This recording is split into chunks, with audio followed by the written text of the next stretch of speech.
আসসালামু আলাইকুম প্রিয় বন্ধুরা, দেখতে পাচ্ছেন ধান ক্ষেতের মাঝখান দিয়ে যাইতেছি এবং ভুট্টা ক্ষেত আশেপাশে। তো এখানে দেখতে পাচ্ছেন গ্রামে মানুষের গোবরগুলো এভাবে শুকিয়ে লাকড়ি বানায় এবং রান্না করার জন্য। তো দেখতে পাচ্ছেন এটা ব্রিজ ইসলামপুর।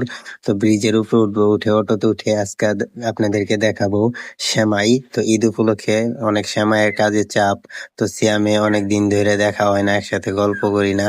তো সিয়ামের সাথে দেখা হতে যাইতেছি। তো এখন অটোতে উঠছি, দেখতে পাচ্ছেন ব্রিজের উপরে দিয়ে যাইতেছি। তো যাওয়ার সময় অটোওয়ালার সাথে গল্প করতে করতে যাইতেছিলাম। তো অটোওয়ালার বললাম কই যাবেন ভাই? সে বললো একটা জায়গায় যাইতেছি, রিজার্ভ নিছি। তো আমি ওই গাড়িতে উঠে গেলাম। হ্যাঁ, রিজার্ভ নিয়ে ব্যাটারি নিয়ে যাইতেছিল। তো অটোওয়ালা ভাই অনেক মজার মানুষ, গল্প করতে করতে যাইতেছিলাম। তো এখন দেখতে পাচ্ছেন চোদ্দান্দা আসছি। তো এই এরিয়াটার নাম চোদ্দান্দা।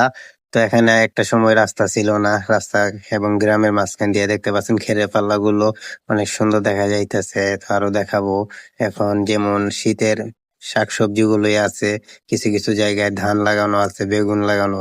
রাস্তাগুলো অনেক সুন্দর দেখা যাইতেছে, নতুন রাস্তা করছে।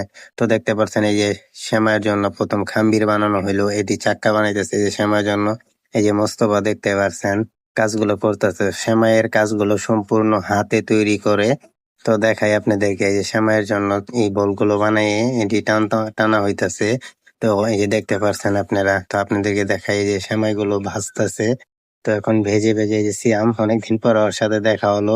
ওখানে দেখতে পাচ্ছেন বিপ্লবে ভেজে ভেজে উঠাইতেছিল সেমাইগুলো। তো এটি আপনাদের জন্য এবার ঈদের জন্য বিক্রি করা হবে। তো ঈদের জন্য অনেক চাপ ঈদের জন্য সেমাইগুলো। তো সবাই ভালো থাকবেন, আমার জন্য দোয়া করবেন। আল্লাহ হাফেজ।